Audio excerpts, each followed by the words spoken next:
Well, thanks very much, Claire.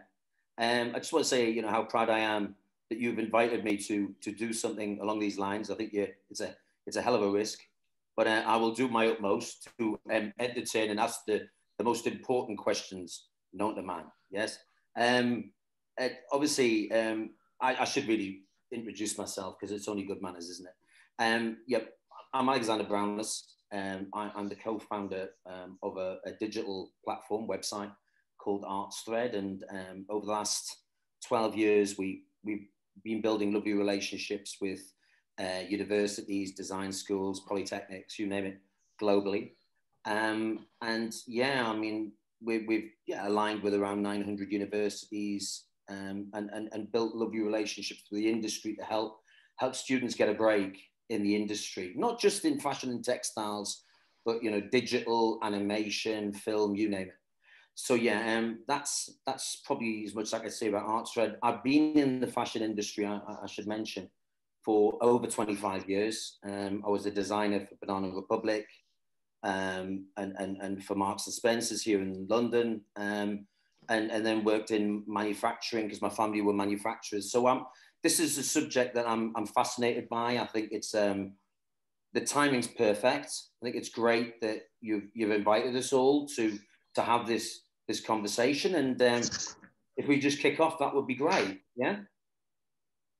So yeah, I just want to, if it's okay with everybody, if everyone could introduce themselves individually, and kicking off with Alan Howe, my friend in Hong Kong. Hi there, what up all? I'm Alan Howe, and I'm head of partnerships and brand engagement for Virtual Touch here in Hong Kong.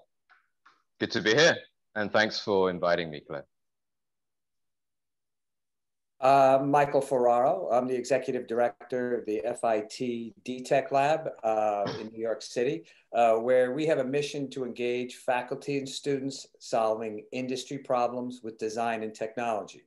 We're part of the Innovation Center at FIT, and I made my first picture with a computer in 1969. So I've been involved in digital media innovation since that time. Fantastic.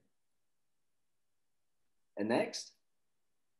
Hi there, yeah, I'm Kostas Kazantzis. I'm the creative technologist at the Fashion Innovation Agency at London College of Fashion.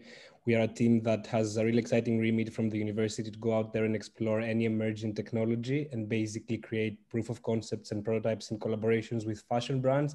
And we are really interested in exploring how the industry would look in 3 to 5 years from now. So I have a background in computer science and fashion media production, and my role mainly involves creating prototypes in augmented mixed and virtual reality, which we showcase and use in projects both internally and externally.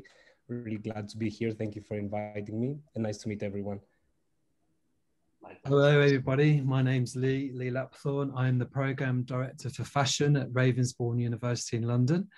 Outside of Ravensbourne, I'm also the owner and director of On-Off, which supports up-and-coming talent during London Fashion Week, as well as Milan and in Paris.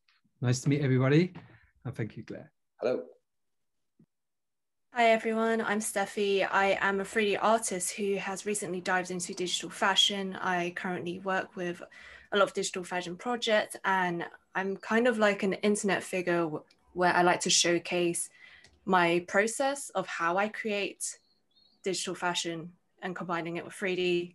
So it's a different way of educating people through the medium of social media. Thanks very much, Steffi. So it very much is the League of Nations here today, which is great. All like not quite all 4 corners of the globe, but 3 of them, which is great. I think we'll kick off with Alan in Hong Kong. And Alan, obviously I understand that you're currently working with Virtual Touch, but I also understand that you've been in the education industry for quite a while. I just fascinated by how you've gone from working in innovating within fashion tech to being trained as a background in fashion design. Can you give us a little bit of an insight of your journey over the last few sure years? Yeah, sure. I mean, obviously, menswear is, to be precise, that's my forte really. I still find that I'm very, very lucky to have went to the Royal College of Art, you know, did my master's in menswear there. So that's really the foundation, the combination of who I am today, really. And then since then, it's been one hell of a journey, really.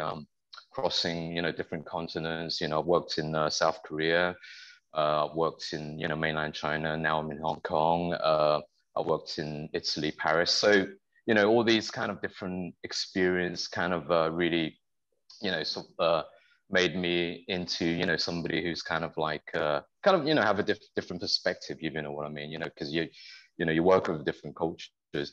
And I guess for me, you know, I've always been anti-conformist, you know, I mean, obviously worked in design, and now I'm an educator. I mean, I've been educated for 7-8 years now, I think. And then obviously over the past 10 years, I've been involved with a lot of different startups, you know, helping yourselves do arts spread, which it's been a bit of a ride. Been, you know, enjoying it too.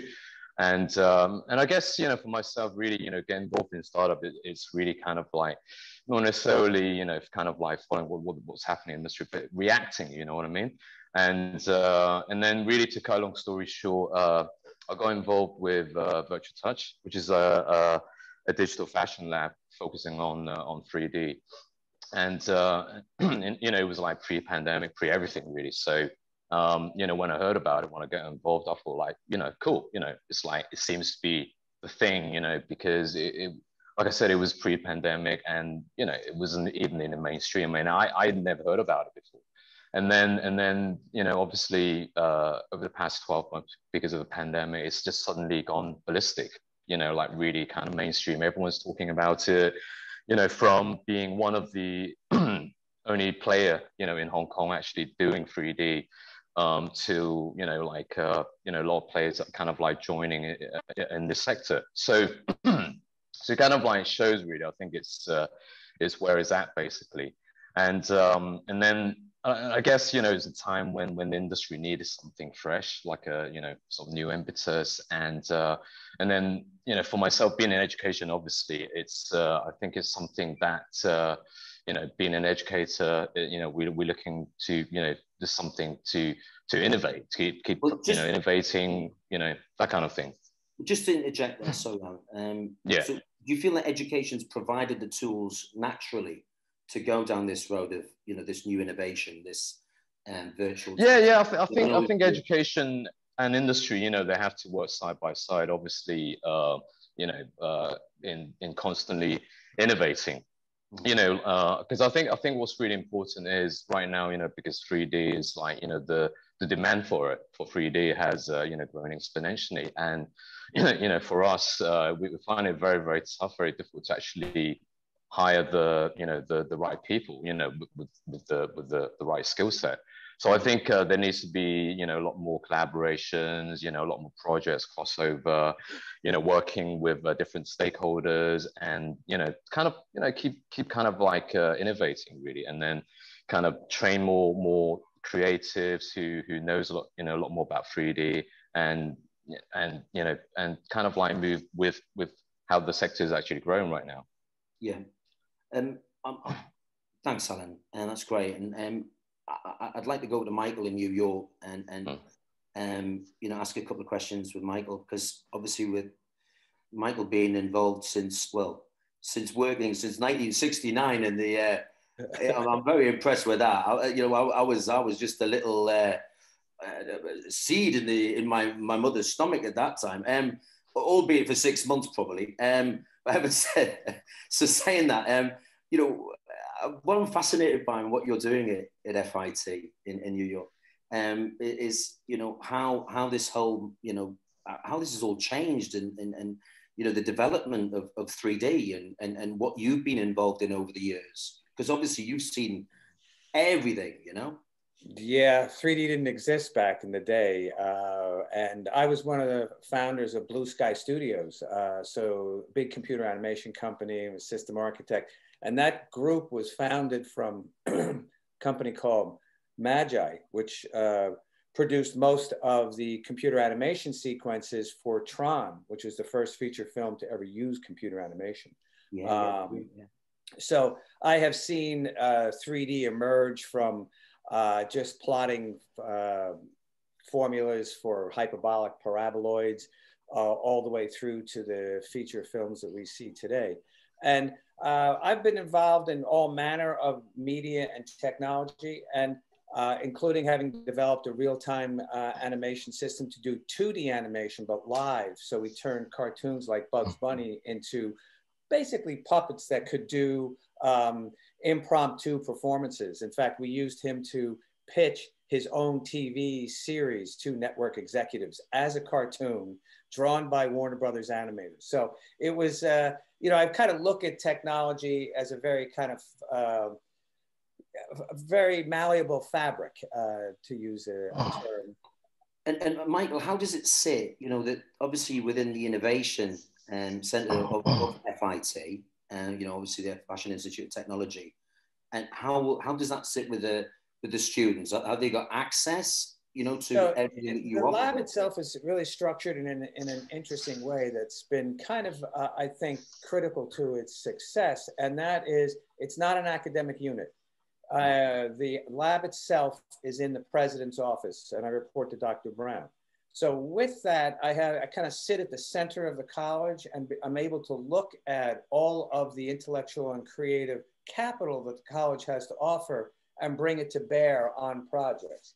And projects are structured with industry partnerships. All our projects are industry sponsored, and we have an industry partner, and that can range from IBM, where we were using their AI tools, fashion AI tools, to see how artificial intelligence can improve decision-making in design, manufacturing, and retail for Tommy Hilfiger.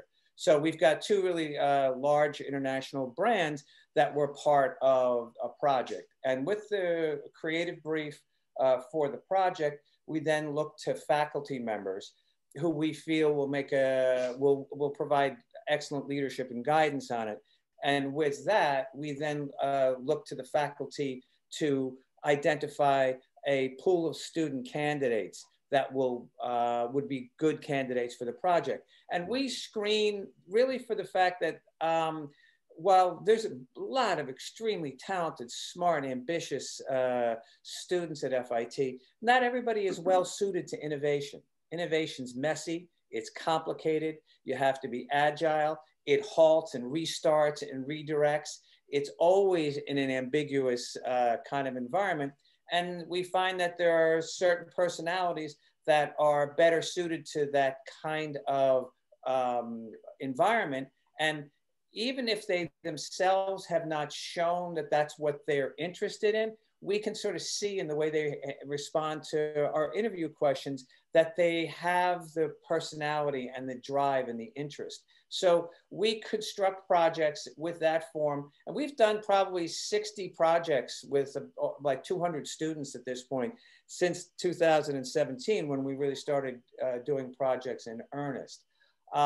So we have a very high profile on campus. The lab itself is a big glass box that sits right in the middle of campus. So every student and every faculty walk past it almost every day, which is a little strange as a work environment, but it does keep innovation in the forefront of students' minds.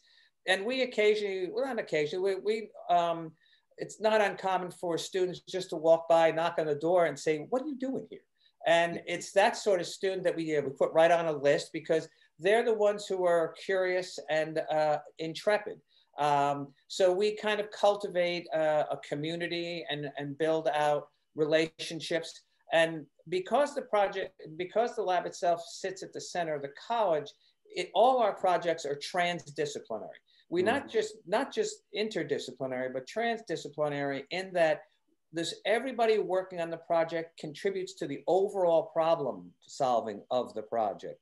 So we'll have fashion designers, fashion business management, production management students with advertising, marketing, and communications, and advertising design or creative technology and design.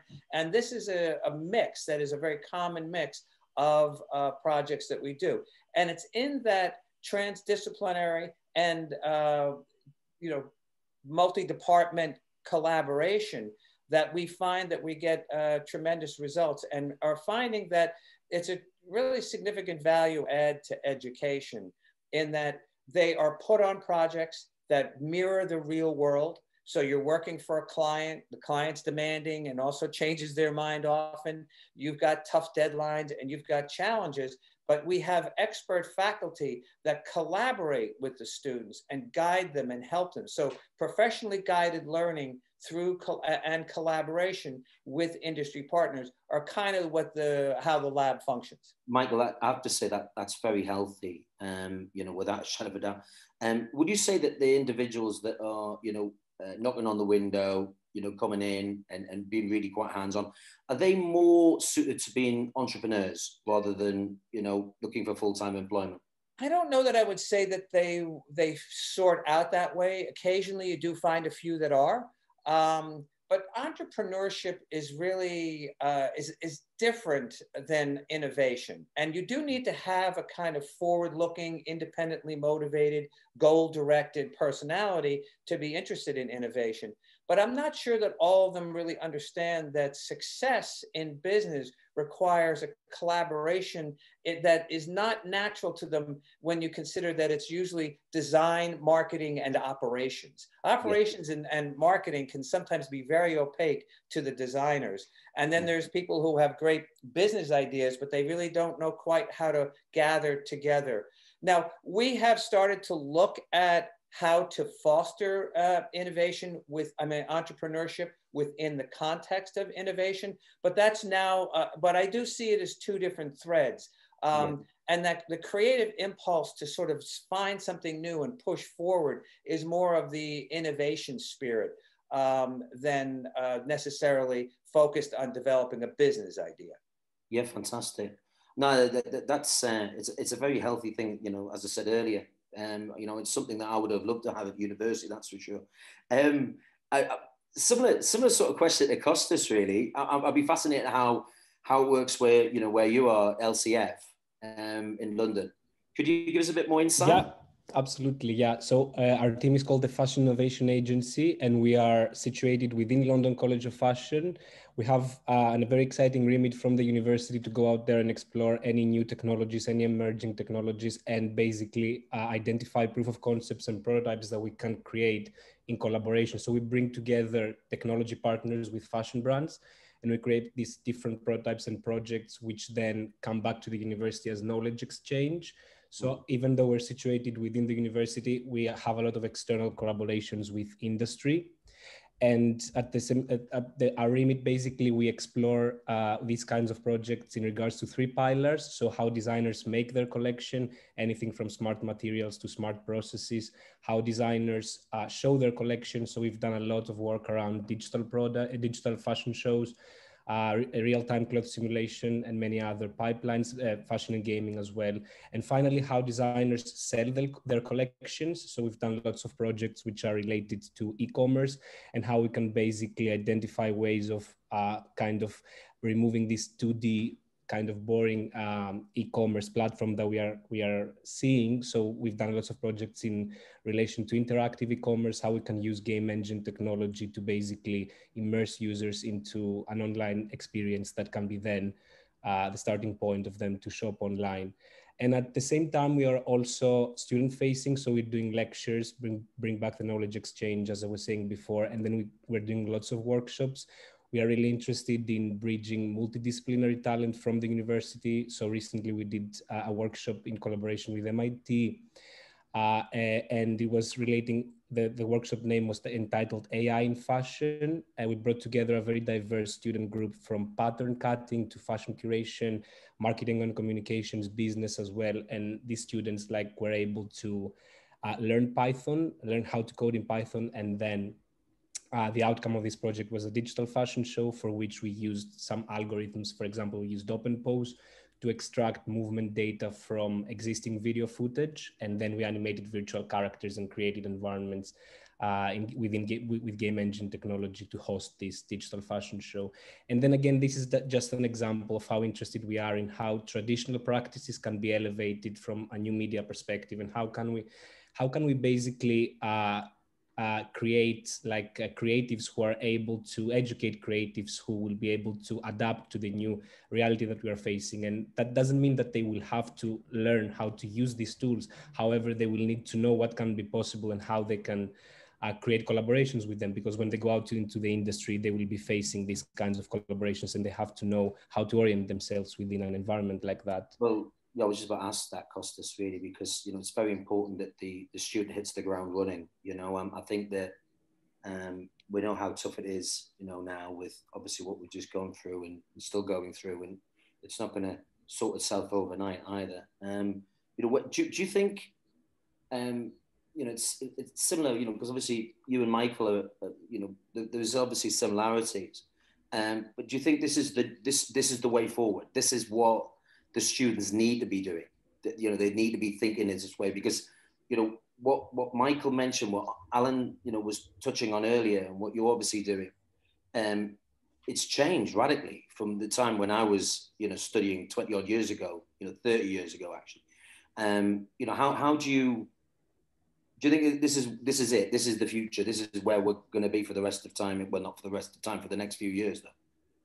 Definitely. I think that students need to be able to identify all of these new tools and know how to orient themselves, as I said, within an environment like that, because the role of the creative, I think, is gradually changing. And it's really important for them to understand what is possible with these kinds of technologies, how they can use them. And if not use them, how they can basically identify collaborations within a film that is within a field that is changing, like even like pre-COVID, but after COVID as well. And they need to adapt to this digital shift, I think. And it's really exciting to see, for example, because we've had like interactions with BA and MA students as well, but how like students who are starting to study BA fashion photography, they orient themselves within this digital realm, and they start to explore how they can use game engine technology to inform their practice, and what this means for them, virtual production as well, which is a great technique which we've usually seen only in cinema. However, like we're gradually starting to see it more and more in fashion. And basically another really interesting part around this process is the fact that it's not that hard like to learn how to use these tools, because there's like amazing online resources, and there becomes this metaverse, this, let's say, collaborative digital space where people can share content. There's lots of tutorials, and this is something really important again in the process of how these students can navigate themselves around that. I've got to say, Costas, that's the thing I think so fascinating, and obviously what Michael was touching on as well, was the fact that the younger generation are so much more collaborative. We when I was at university, we kept everything very close to our chest, which I know Alan did, because I've known Alan 30 years. So it's the way it used to be, but it's a very healthy, and I keep on using the word healthy, but it is a healthy way, because I look at fashion, textiles, you've got to collaborate, in the real world. It's a bit like making a film, isn't it? You've got your producers, you've got your directors, you've got your actors, everything's got to come together, everything's got to work. And obviously it's quite interesting that, obviously Michael with Warner Bros and the rest of the gang, there's a lot of relevance there.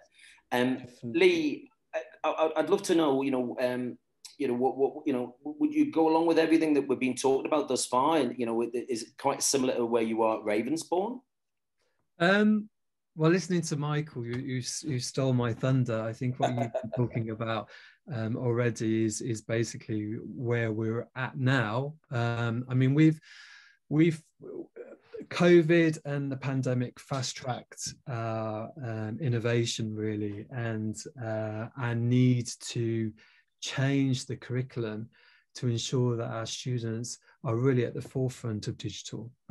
But that said, we still foster physicality, and we're ensuring that, in particular, our fashion designers, the fashion design students, really have a good understanding of production before they then develop into digital. And I think that's something that's key with us at Ravensbourne. I mean, at Ravensbourne, we've always been known for being digital and embracing digital technologies. But I think, as I said, because of the pandemic, And because we do have this, as you do as well, Michael, this transdisciplinary approach, it's enabled us to kind of advance in those fields. So is it similarly in that fashion is working with animation, digital, is it? Yeah, well, what happened? Visualization, is it? Yeah, I mean, we went into lockdown in the UK in March last year, a year ago, and that was just at a point that our final degree students had just finished twirling and were ready to actually make. And, you know, if you can imagine you're a third year student and here's your moment to actually physically make your garments, and that's taken away from you because, you know, we've gone into lockdown. We came together as a team. You know, I forefronted the team. We got other leaders from different departments in and said, look, how can we support these students at this moment in time to help them realize something of their collection? So we collaborated with the gaming students, and we came up with an idea called Rave Digital, where it was a game, essentially a game where 10 graduating students used Clothes 3D to create avatars, and then we created a game with the gaming students that was hugely successful. And, you know, we launched it on Twitch TV. So we had over 60,000 unique viewers during that period, which far outstretched London Fashion Week, you know, and Graduate Fashion Week, which we normally take part in. So, you know, it was a huge success for us, and we've continued along that and developed those disciplines as well. And we now have a pathway in the third year, second and third year, that is purely fashion digital. But the students as well will have physicality, make physical garments alongside their digital processes. And Lee, were these students that graduated in the last 12 months that participated in that, or was it? Yeah, they certainly have. One of them, Alexander's, done incredibly well, and he's now producing and selling garments on DressX, the digital platform where, you know, you can buy and sell garments on. And it's not something that Alex would have even considered at that point in time. So he has become an entrepreneur, basically. He set up his own company, yeah? Yeah, he has. And, you know, I think it's the same with what Michael was saying, really. I think this is a tool. We have to be reminded this is a tool. And it's something that the industry has embraced. And I think that there's two strands that I see in the industry at the moment. One is the luxury sector, craft, handmade, physicality, beautiful pieces, finished items, and then you have the digital. And sometimes they collide and kind of verge, and then, you know, but I think, you know, we also have third years at the moment who are really rebelling against digital, you know, and saying, I'm not here to be educated. You know, I want to make frocks. I'm not here to be educated into digital. I was here to make a frock, and that's what I'm going to do. So, you know, for those students, we're saying that's great, but here's another tool that you should learn before you graduate and embrace, because it's something that's going to, you know, people are looking for on your CV. I think that's the thing, isn't it? What's very, very important is, you know, their resume, their CV, that has these skills. And the more skills you have, the more likely you will succeed, you know, whether that is your own company or you get a full-time job or whatever. Lee, I'm going to move on to Steffi, because I'm fascinated on Steffi, because I've been checking you out, Steffi, on Instagram, and you've got a very loyal following, right? I must congratulate you on that, right? And I'll be really interested. Did you study fashion?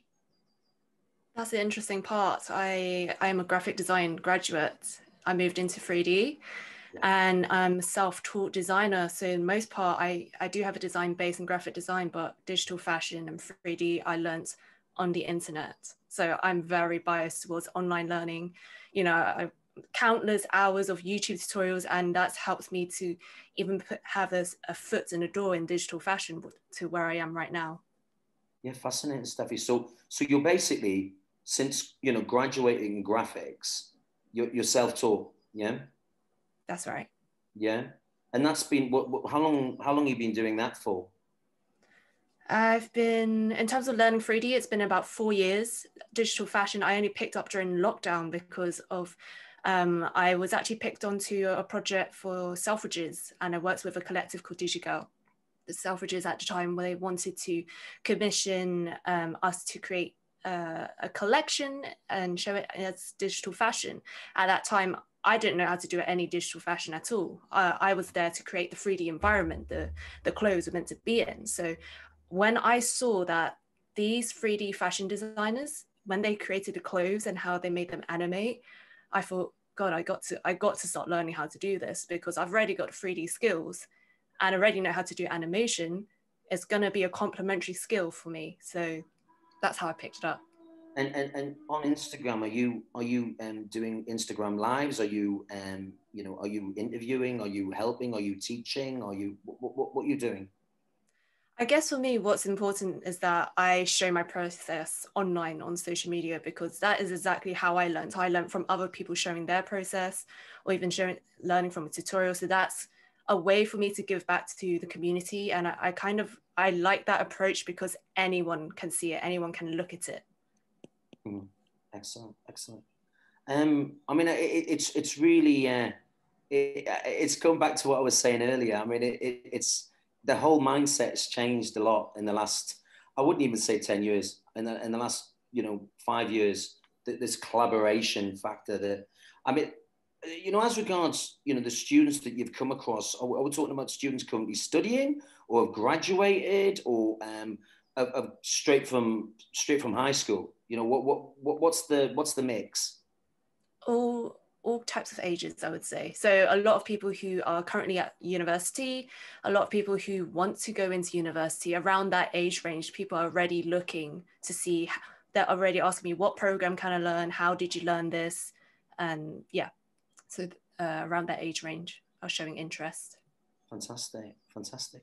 I have to say, we've got a really interesting panel here. I mean, we could take hours, and obviously we haven't got that. So, what I want to do is open it up with everyone, because obviously you now have a bit more of an understanding of what you all do, and the fact that we're all over the place here, really, which is really obviously very healthy. Cutting back to Alan, would you? What would you say is the key values, really, that, when it comes to teaching innovation, what would you home in on? Obviously, you work at Hong Kong Poly U and HKDI, and as well as working within the industry with Virtual Touch. Mm-hmm. I mean, like you said, Alex, I mean, I've taught at the Poly U, HKDI, at degree level, and I've taught at the MA level, and I realized the Poly U, they actually started teaching 3D around 2 years ago, but at a very, very elementary level, and possibly I've been hearing that that's something they're looking to take more serious, but and then I think really. I mean, what I'm noticing also this year, teaching the students, because they've been in lockdown and so on and so forth. So that they seem to be a lot more receptive. You know what I mean? They're more receptive to new technologies, or fresh ways of working.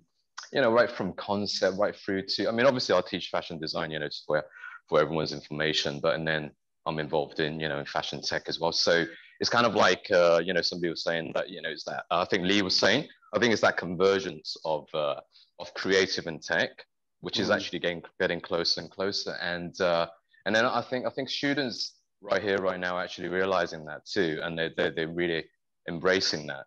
So I think it's called a collaboration, the fact that they're a lot more receptive, and Steffi was saying that. I mean, you yourself too. I mean, that is, totally amazing, really. I mean, and got to, and then I think a lot of students are doing that too. Because pattern cutting. I mean, I remember when I was at Royal. I mean, I hated pattern cutting. That was just something not my forte. And but students now, they can just get on YouTube and just learn how to draft a complex 3D kind of blouse, whatever you. So yeah, so I think yeah, it's a case of that they're just a lot more receptive now because of a lockdown. They have no choice. Yeah. Mm-hmm. Something that, you know, I just want to ask, and that, you know, obviously with what Steffi's doing, which is, you know, I mean, the fact that, you know, when it comes to education and doing higher education, are you an advocate? You know, I mean, I'm throwing at you, but obviously with doing a BA and doing a master's, you know, you've studied for what, 5-6 years of your life. You know, personally, I would never swap my, you know, the best time of my life was university. And, you know, for many reasons. You know, what would you say that, you know, the yin and the yang is a good approach? I mean, you talk about, you know, what Steph's doing is fantastic. But at the same time, you know, if you've got the best of both worlds, is that something that you're an advocate for, or without trying to I'm a complete advocate of blowing things up. So you know, I think education needs to embrace within reason, within reason, I mean, not metaphorically speaking, no, we're not one of big advocates of blowing anything up, really, don't we? No, obviously not. But, you know, metaphorically speaking, Alex. But I think it's time. You know, it's time to innovate. It's time to bring things in, you know, a bit of freshness. Even for education, I mean, you know, I talk to many students, you know, they graduate and they come to ask me, I say, look, you know, I need to get a job, and a lot of them just can't find jobs. And I'm like, you know, do you know how to write CVs? I see the CVs, like, you know, that's not how you write a CV. You know, that's not how you reach out to people. You know, they don't learn the soft skills. You know what I mean? It's like, I get frustrated, and I guess that's something that gets me going, keeps me wanting to teach, and you know, and you know, kind of helping the grassroots creative, and that's my aspiration. That you know, that they are the people. They're you know, that you've got it. That's what it's all about. Yeah, Michael, you're just about to say. Michael. Yes, I was saying that that's such a great point. You know, the way in which you have to nurture and cultivate the skills that they don't natively have, and that you recognize are important for how they position themselves into the world, is really, it's an important part of the collaborative engagement when you look at professional guidance and professionally guiding students. And I want to say one other thing, a point that Lee had made, which I think is another thing that to not underestimate, you know, in the industry, and that is the value of actually making and making and knowing and understanding and seeing and feeling. There's an emotional connection, and when you start to think about fashion as an emotional statement, you know, those things really work well together. So recognizing that it's a very diverse skill set that is still, it's creative, it's technical, and it's physical, and those really work very well together if you understand that relationship. I agree. Well, obviously, completely agree. But it would be interesting to know from Steph, you know, what how you developed your ideas and yours. Do you wish now that you could go back and learn the tactile, the kind of physicality of fashion? Or no, you're totally focused on digital? The thing is, as much as I love digital, I absolutely agree that having physical knowledge of how, I don't know, how fabrics work, how they reflect in you know, real life, that is super important, because 3D in general is a digital translation of the real world. So you got to have a good understanding of everything that you see in the real world. Otherwise, it just looks a bit odd in the digital world. So yeah, I would say it's super important. I've heard this before. You're the second artist, kind of digital artist, that I spoke to who's worked in the fashion industry, who again didn't have the training, and she, you know, just the idea of how to put a sleeve in, and she couldn't quite work it out even in the programs that, you know, allowed that to kind of, you know, more accessible to non-fashion students. And I think what's funny is that, sorry. What's funny is that I have had sewing classes before, but this was I never thought I would ever go into digital fashion, ever, until 2020. So now that I look back, I'm quite thankful that I do have, even if it's 10% of fashion knowledge, like that is super helpful. Yeah, it is very much the making. Costas, Yeah, do you want to add to this? Yeah, I was about to say, like, through the discussion, it was really interesting to consider the fact that, like, sometimes when you see, like, creating in the digital realm is absolutely the inspiration happens from the physical world. How, for example, we've done lots of projects with cloth simulation. How do we train an algorithm basically to animate the garments? That of course originates from collecting data from actual fabrics animating. However, I think that, like, when we work in the digital space, it's sometimes better not to replicate how the physical looks like, but also consider points and elements that can be done in the digital space which cannot be achieved in the physical. So for example, when we've done digital fashion shows and all of these kinds of experiences, I found it really interesting to explore parameters and visual parameters and aesthetics that cannot be achieved in the physical realm, such as like playing with scale and also with dimensions, with locations, with all of that. I think that elevates the physical experience. I mean, what I think is really great is that I think everyone's in agreement on this, and that because I wasn't too sure. I didn't, obviously we didn't want any arguments, did we? But you know, because it's good, but everyone's got an opinion. But we're all in agreement that you want the best of both. And you obviously, when it comes to the student, we want to try and get as many students looking at this and promote this to students worldwide. I mean, because we think it's valuable. You know, that you really it's a really important factor that you embrace the tools available, and that you are inquisitive and you do knock on that window or on that door. You know what Michael was saying earlier. I mean, that's inquisitiveness will get you a lot further in life than you know, just standing still and just think, oh well, it'll just fall into my lap, because that's not going to happen. I mean, it's never been harder. So I mean, that's something that you know, stare me in the face. Has anyone got any questions for one another?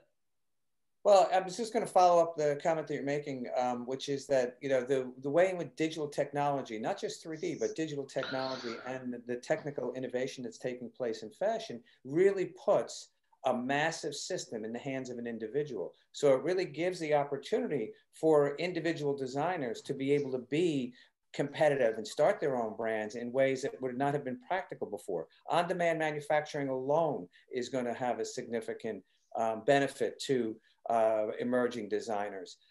They don't have to carry inventory. It doesn't cost $500,000 to get even a simple brand off the ground. And with digital design being used in marketing and retail, you've really put a lot of the tools much closer together and much closer to the designer and the creative. Michael, we just touched on that. It was fascinating because in '99, when I was working for and heading up biz dev at WGS, and I had to I was doing some work with Marubeni, the Japanese investment bank, and they were doing some work with Browseware, you know, V-Stitcher, and you know, it was very early days, but it was very clear to me then that, you know, with it, having been in the manufacturing industry, which was my family, you know, they produced fashion when I was a kid, so I've been in it like 51 years really. That you know, the amount of samples that were being produced and being sent willy-nilly, and clearly, I mean, you know, looking back on it, it kind of was pretty obvious to me then, you know, it wasn't particularly good for the environment, all of that back and forth and messing around, and you know, the beauty of these tools that are available and becoming widely available and obviously more economical to use has got to be an advantage, you know, for everybody, you know, for the human race, one could say. So I think it's brilliant. I mean, in a weird way, although COVID's been horrendous, it has sped this up, and I think it's probably a good thing for the environment. In a weird way, you only have to see that the birds seem a lot happier in the back garden. That's for sure. In the last 18 months. So, very twerpy. Sorry, Alan. I said the birds are, yeah, definitely look a lot more twerpier. Yeah, twerpier. That's my new word, twerpier. Yeah, twerpier. I'm sure that's part of the dictionary somewhere. But yeah. I just created it. yeah. But it's not like, you know, it's creative license. Yeah, why not? Has anyone else got anything to add? Because on that point, Alex, like on the sustainability part, I think that's really huge, and that COVID has basically made us question lots of things that we have been doing within the fashion industry. And I think that that's the most important thing to learn from. For example, I was reading recently a report from the DressX: polyester is a material that takes 200 years to decompose. If like a digital garment, in order for it to decompose, we just have to archive it. And I'm not saying that digital fashion can replace physical fashion. However, we can think of creative ways of how we can innovate, and basically how digital fashion can allow us to elevate the model and make the fashion industry a more immersive, a more inclusive and sustainable industry as well. Also, digital fashion shows are accessible from a great number of people all around the world. So it goes away from the elite, which is like the original catwalk show, which is available only to present specific people. And now you can basically stream these fashion shows. People can view them in different devices, online based. They can also view them like with headsets, whatever. So I think that these kinds of pipelines could help us create a more immersive and inclusive industry, as I was saying before. And we have to learn from them. We don't have to be jumping on planes and you know, when it comes to the carbon footprint, I think we know that there's got to be an advantage using these tools. I mean, it's very clear. And the great thing is obviously by with all you guys, you know, involved in educating the students and getting them to embrace this, it's going to be better for the long term. I mean, that's why I was so fascinated about this, you know, this interview today. I mean, it's the timing's great, and you know, I sure as hell know that we'll be promoting it through our channels, because you know we want the students to know how important it is, not just in fashion and textiles, you know, product design in general. You know, there's been so much money wasted, you know, so much, you know, people flying around the world, you know, getting a sample done or getting an object produced, and you know, we all know that you can get there even quicker now with the amazing technology that's available at our fingertips. You know, has anyone got any other questions for each other before we? All right, can I just quickly pitch in? I mean, obviously, you know, over the past 12 months, you know, so much has been going down. I mean, you know, over the past 2 months, I mean, we've been talking to a lot of fabric mills, you know, a couple of really, really big brands, you know, and they're talking about like embracing 3D, because, you know, obviously, Alex, you were saying nobody's jumping on a plane and flying around, you know, visit the factories, you know, placing orders, so on and so forth. So everything's like becoming virtual and 3D, and they're actually placing orders, you know, via, you know, 3D models, so on and so forth. So, so we're actually seeing fabric mills in Hong Kong, obviously, well, in China actually, they're slowly one by one, you know, embracing the idea that the 3D platform is a way for them to showcase their materials, and then obviously for their buyers to place orders. So, you know, I feel like it is happening, but I do agree it will never replace physical, but I just think that physical and digital will just converge closer and closer. And I just wanted to share that with everyone, because it is happening right here, right now, for sure. And yeah, it's exciting, super exciting. Well, just to say that I've been consulting on top of the Arts Thread. You know, I still can't help myself being part of the industry. You know, Arts Thread, something that's very close to the heart. But I work with it is. You know, in Paris. I've been working with PV for nearly 2 years now, Premier Vision, and they created Marketplace just before the COVID. And it's interesting what you're saying about the mills, because the mills are starting to get their head around the fact that they've got to embrace it. Otherwise, they might, you know, some of them will go bust. I mean, they've got to get involved in the 21st century technology, and I think, you know, they have no choice. Well, yeah, but in a way. I also was working with Trade Association, Cotton Inc. here in the States, and they recognize how important it is for all of the designers, all the mills, and even the farmers to understand what the ecosystem is, and using digital storytelling techniques and visual communication techniques to be able to have that impact. So the combination of skills that merge together to really drive the industry forward are really kind of fascinating, because they are like, you know, television, film, all the way through, you know, operating a loom. You know, it's really quite an amazing convergence. And fashion itself is such an interesting industry for the creatives. From my perspective, I often describe fashion as architecture you wear. So it has like the same functional components of architecture, but it also has all of the same social implications and personal and psychological components of it. So it's really a very fascinating industry. It's very interesting you said that, Michael, because my old boss, he worked with Samsung in Korea, and he could never get his head around the fact that a lot of the fashion, well, everyone in fashion were working two-dimensional. For so long, right? For so long. You know, if you look at that's terribly unprofessional.